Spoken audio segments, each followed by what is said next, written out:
The Life of Jedi Master Plo Koon. Chapter 1.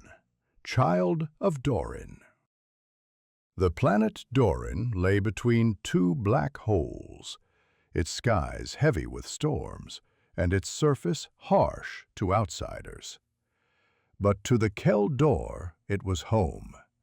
They were a noble people, wise and resilient, whose eyes glowed amber behind protective goggles, whose lungs breathed air poisonous to most others.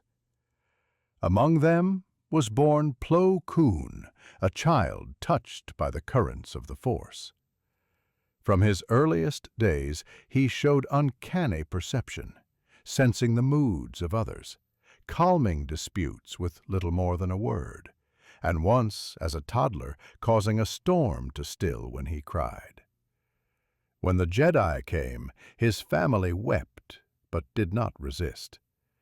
To give a child to the Order was the greatest honor, and so young Plo was taken from Dorin to the shining spires of Coruscant's Jedi Temple.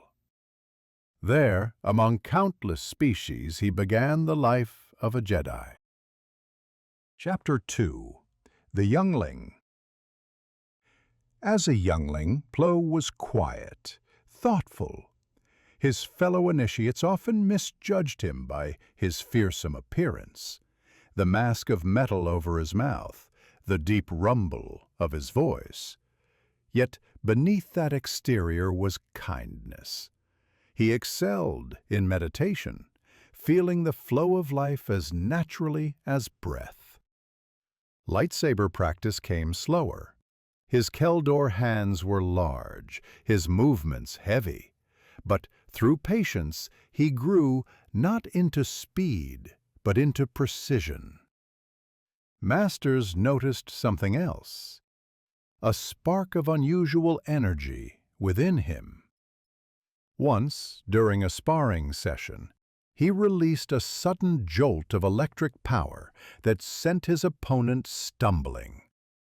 The youngling was terrified, for he knew the stories of Sith who wielded lightning as a weapon of hate. But his instructors saw differently. With guidance, they taught him to channel it not as a tool of rage, but of justice. This would become his secret gift, the technique he later called electric judgment. Chapter 3. Apprentice of Tyvokka. When the time came, Plo was chosen as Padawan by Tyvokka, a towering Wookie Jedi Master. Tyvokka's presence was immense, his wisdom deep, and his growling voice carried lessons Plo never forgot. Together, they traveled the galaxy, mediating disputes, confronting pirates, rescuing the oppressed. Tyvokka taught him restraint, to wield his rare power only when absolutely necessary, to understand that strength was a burden, not a prize. On Kashyyyk, Plo learned patience amid the great Roshir trees. On distant moons, he learned diplomacy among warring clans. On battlefields, he saw death, and Tyvokka's hand was always there to steady him. It was Tyvokka who said to him once, "Compassion is our greatest weapon, even greater than the blade." Plo carried those words all his life. Chapter 4. The Night.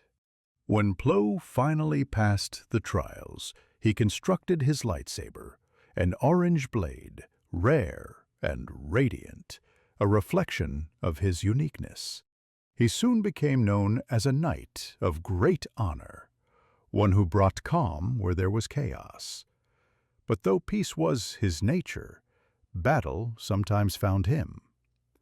It was during these years that he tested his electric judgment carefully in the field, never in anger, but in swift, precise bursts to disable machinery, to shock droids into silence, or to stun an enemy before bloodshed could begin. Few ever knew of it, for Plo kept his power a secret, wary that others might misunderstand, or worse, covet the forbidden. His missions took him to the far reaches of the galaxy, to smuggler dens, to dying worlds, to places where the Jedi were seen as myths. And wherever he went, he earned respect not through fear, but through fairness. Chapter 5: Jedi Master and the Council. In time, Plo's wisdom elevated him to the rank of Jedi Master. He returned to Dorin to guide his people, ensuring their world remained safe within the Republic. For this, the Kel Dor revered him as a hero, though Plo himself cared little for praise. When he was invited to join the High Council, he accepted with humility. There, he sat alongside legends: Yoda, Mace Windu, Ki-Adi-Mundi, and others. Unlike some, Plo was not rigid.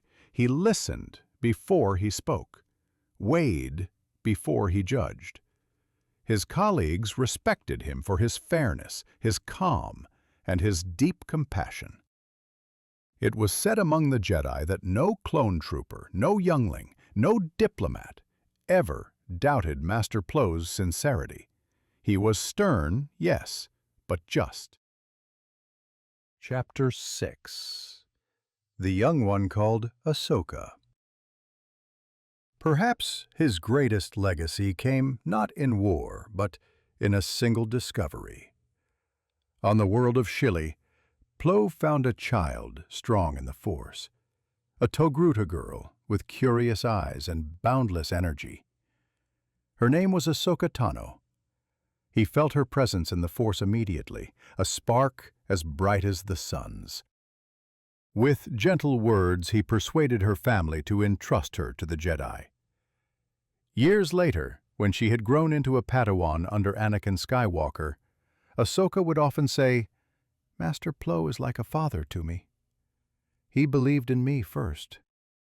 Indeed, Plo always looked after her, offering quiet guidance when she faltered, reminding her that kindness was never weakness.